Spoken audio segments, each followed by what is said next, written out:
Over the next few days, the Harmons began sending out invitations and busied themselves with preparations for Hector's 50th birthday celebration. As one of the fabulous five, the Harmons were a large family with lots of connections, and the leader of the family, Hector, was widely revered. Hence, when news got out that Hector was celebrating his birthday, it sent almost half the city into an excited frenzy. Countless celebrities, wealthy elites, and influential figures were eager to attend the event.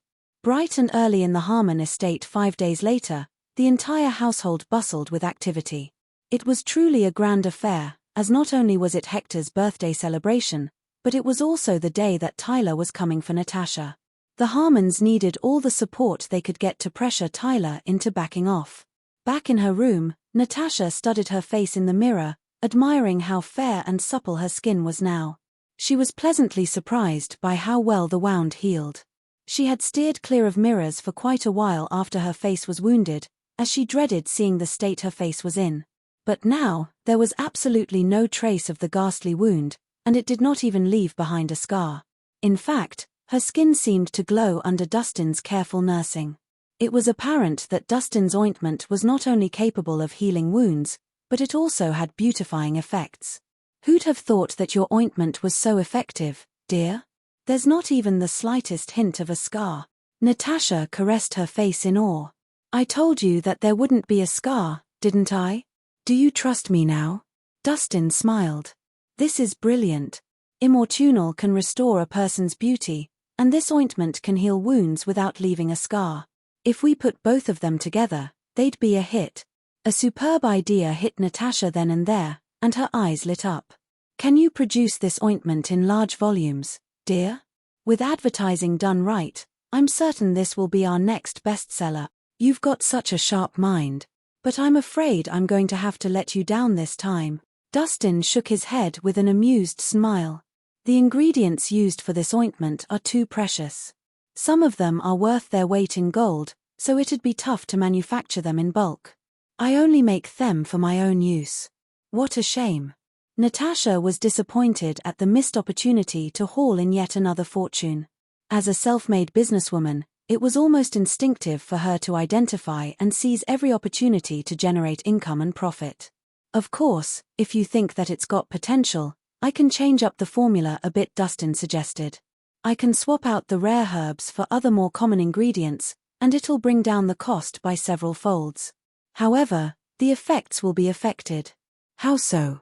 "Will it still be able to heal wounds without leaving scars and rejuvenate the skin?" Natasha probed. "Of course, it will, but it'll take a longer time for wounds to heal," Dustin answered. "That wouldn't be a problem as long as it could work." Natasha's eyes lit up again. "All right, I'll pass you the formula in a few days then." Dustin smiled. "We've got a deal. As usual, we'll split the profit in half." Natasha beamed at him. She was glad to have found yet another source of income, and she was confident that as long as they advertised it well, this ointment would generate no less income for them than the Immortunal had. "Sis." Just then, Ruth came in through the door. "Dad wants to meet you in the meeting room." "Okay." Natasha nodded and was about to bring Dustin along with her. "Sis, Dad said that he wants to meet you alone," Ruth said. "Alone?" Natasha raised a brow. "Maybe it's something private," Dustin said as he shot her a smile. "Run along, I'll Illinois wait for you in the banquet hall." "Okay. I'll Illinois be back soon." Natasha then quickly left with Ruth. Dustin stretched lazily before he left for the banquet hall. It was the day of Hector's 50th birthday celebration, and many elites and prominent figures showed up for the event. Though the banquet had yet to commence, there was already quite a crowd in the banquet hall, and more guests arrived as time went on. "Dustin, what are you doing here?" Dustin heard a woman ask from behind him. He turned around to see several familiar faces that he had met once, quite some time ago. They were Adriana, Zoe, Gordon, Zeke, and several others. These were Natasha's classmates from her school days. The first time he met them, Adriana had some troubles due to her contract and was harassed by a manager working for the Langfords. He had helped her out of the situation and beaten up the manager. After Louis Langford returned to Stonia, Dustin had never met these people again, so it was quite a surprise to meet them again. "Hey." I asked you a question. Why are you not answering me? How rude. Zoe was displeased by his reaction, or rather, the lack of it. Of course, I'm here to celebrate Mr. Harmon's birthday. Why else would I be here? Dustin stated calmly. Apart from Adriana, this bunch of people had not left a good impression on him.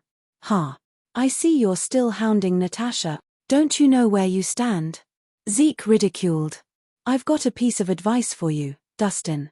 Natasha is the heiress of a wealthy family. She's way out of your league, so you better take a good look in the mirror before you come badgering her, Gordon said meanly. They saw Dustin as nothing more than a typical boy toy who had no means of providing for himself and only knew how to sweet-talk women, so they deemed him unfit for their sophisticated circle. You should stop looking down on others. How do you know that she's out of my league? Dustin asked. You're just a country doctor with no social standing, a prominent background, or any skills. How could you ever be good enough for Natasha? Gordon questioned condescendingly. How ignorant. With a shake of his head, Dustin turned to leave. He could not be bothered to exchange words with such close-minded people. To begin with, it wasn't like they were chummy, so he saw no need to engage in a conversation with them. You stand right there. Zoe blocked his way and frowned as she reproached him. What's up with your attitude, Dustin? Had Gordon not spoken to Mr. Langford on your behalf back when you beat up their manager, they'd most likely have maimed you so badly that you'd be crippled now. Gordon saved you. But not only are you unappreciative of his kindness, you even give him such an attitude. Do you have any manners? Exactly. You've got Gordon to thank for helping you out. Do you think you'd still be alive had it not been for him? Zeke echoed. When Gordon heard what they had to say about him, he straightened up and puffed up his chest proudly. He saved me. Dustin found them ridiculous. You lot must be deluded. I did teach the man a lesson, there's no mistaking that. But I definitely did not need any saving from Gordon. Besides, he isn't capable of doing so either. What? Gordon's expression darkened when he heard Dustin's words. Who do you think you are? And who are you to say whether or not I'm capable of doing anything? Well, am I wrong? If you were capable of saving me, then why didn't you do anything when you were beaten up? Dustin refuted. Gordon was silenced. It was still embarrassing for him to recall how the Langford manager had busted his head with a bottle. Stop spouting nonsense, Rhys. Zeke glared at him and raised his voice. They had the numbers, and we were at a disadvantage. That was the only reason why we endured it. We made them pay for it after. That's right. Only a brute would act hastily. Gordon's a gentleman, it's only a given that he wouldn't lower his standards to that of a brute. Zoe parroted. Better to be a brute than a chicken. Dustin didn't hold back. You took everything they did to you without so much as a protest. How dare you brag and talk smack to me now? They all flushed in embarrassment at Dustin's words.